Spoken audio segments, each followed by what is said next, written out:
अस्सलाम वालेकुम जी, क्या हाल है? बिल्कुल ठीक है ठीक ठाक, आप सुनाएं। बस ठीक आए।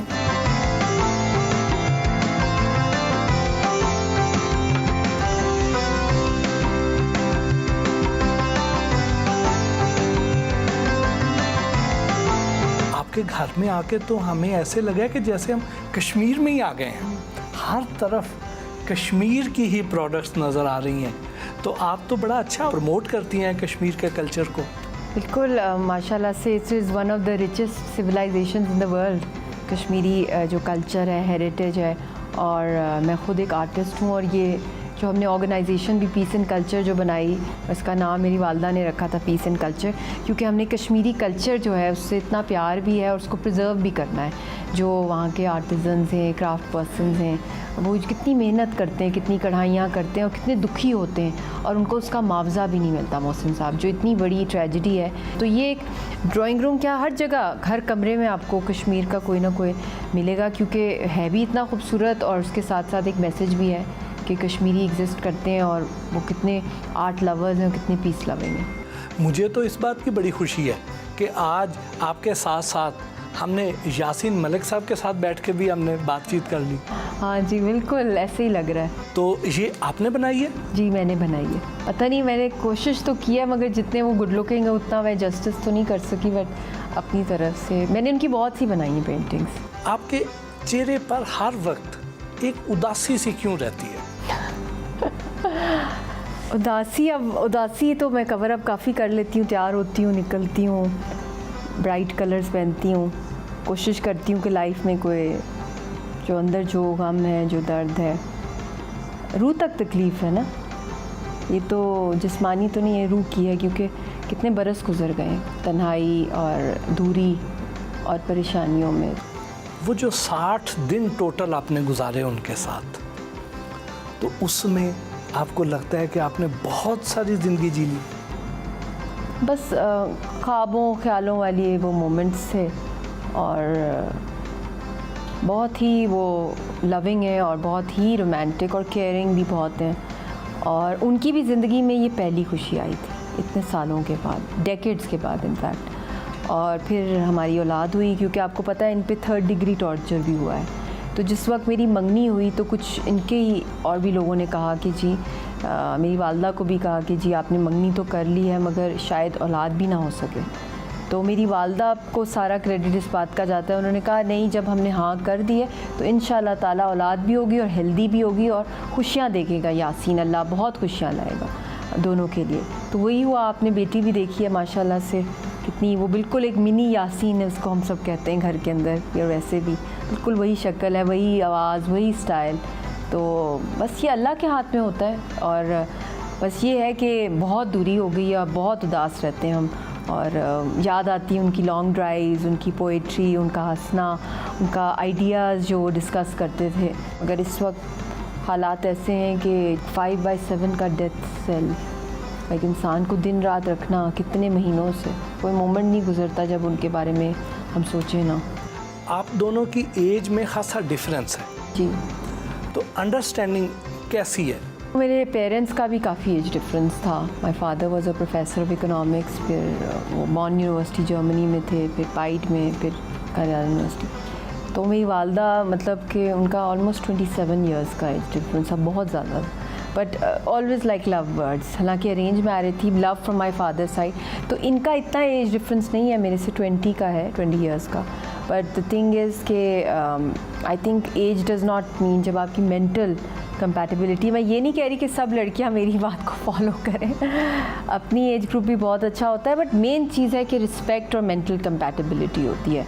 अगर वो हो जाए, आपकी एक सोल कनेक्शन हो जाए, तो आई थिंक आप बहुत से हर्डल्स को क्रॉस कर जाते हैं। आप दोनों में से रोमांटिक कौन ज़्यादा है? यासीन है, बहुत ज़्यादा। मैं बहुत शाय हूँ, मेरा नेचर बहुत ही इंट्रोवर्ट है, और मैं अपनी पेंटिंग्स के थ्रू आई थिंक एक्सप्रेस थोड़ा बहुत कर लेती हूँ, या थोड़ा पोइट्री जो मैं इंग्लिश में खुद करती हूँ। कभी ऐसे हुआ हो कि आप उनसे नाराज़ हुई हो? होता है बहुत, इट्स वेरी नेचुरल, और स्पेशली जितना लॉन्ग डिस्टेंस होता है तो मिस कर रहे हो एक दूसरे को, तो फिर लड़ाई भी करते हैं फ़ोन के ऊपर, ये नेचुरल होता है। और वंस यू आर मैरिड तो ये एक ऐसा बॉन्ड है कि इसमें इतनी दूरी अननेचुरल हो जाता है, और फिर आपकी औलाद हो, फिर वो ग्रो अप करी है, वेडिंग एनिवर्सरीज कितनी हमारी आई, और ज़बरदस्त लव मैरिज थी उस लिहाज से हमारी कि we were madly in love. और फिर हर वेडिंग एनिवर्सरी पे होना ही नहीं साथ, केक अकेला कट रहा है, यहाँ वहाँ उनका कट रहा है, वो भी केक हमेशा काटते हैं, मेरी बर्थडे का, वेडिंग एनिवर्सरी का, रज़िया की सालगिरह का, और उनकी बर्थडे हम सेलिब्रेटेड है।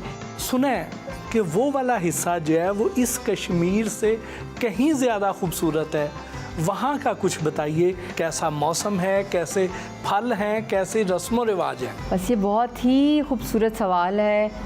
बस वो एक जन्नत है, अल्लाह की जो एक ऊपर जन्नत है उसकी एक नीचे मेरे ख्याल में एक रेप्लिका होगा। वो ट्यूलिप गार्डन्स, वो सैफ़रॉन की फील्ड, ज़ाफ़रान की फील्ड्स, उधर से गुजरें तो उसका कलर ही आपके ऊपर आ जाता है। तो यहाँ ये कारपेट है बिछा हुआ, वहाँ पे जो ग्रास उगता है, जो घास उगता है, वो मखमल से ज़्यादा सॉफ्ट, और इतना एक सुकून होता है उस नेचर का। मगर उसी सुकून के अंदर, उसी जन्नत के अंदर एक दोज़ख है बनूस लोगों की। आपका मुस्तकबिल करीब में उधर जाने का कोई प्लान है? अल्लाह करे हालात हों ऐसे कि हमें जाने दिया जाए। और इस वक्त तो मेरा भी नाम इन्होंने NIA में डाल दिया, नेशनल इन्वेस्टिगेशन अथॉरिटी में, जिसके तहत यासीन साहब को इस वक्त तिहाड़ की डेथ सेल में बंद किया हुआ है, आसिया अंद्राबी साहिबा को तिहाड़ में, मुसर्रत आलम को, और भी बहुत से लोगों को। मगर बेटी का जो रिस्क जो उसके साथ जो हुआ पिछले टूर्स के अंदर, ट्रिप्स में, उसको तो मारने पर ही वो थे मुकम्मल, और उनको तो बर्दाश्त ही नहीं था कि यासीन साहब के यहाँ औलाद होगी, और वो भी मतलब उन्होंने एक माशाल्लाह एक हेल्दी बच्चा पैदा हुआ है। ऐसा मौका आया कि कश्मीर आज़ाद हो जाए तो आप यहाँ रहेंगी, वहाँ रहेंगी? वहाँ रहेंगे, और ये भी अपना घर है, अपना वतन है। मगर अल्लाह करे कि वो दिन आए कि ये जो आर्टिफिशियल दीवारें, ये जो लाइन ऑफ कंट्रोल या जो कुछ रुकावटें हैं, ये सारी रास्ते खुल जाएं और आपस में सब लोग मिलें एक दूसरे से। सारे जो पाकिस्तानी हैं यहाँ से वहाँ जाएं उस जन्नत में।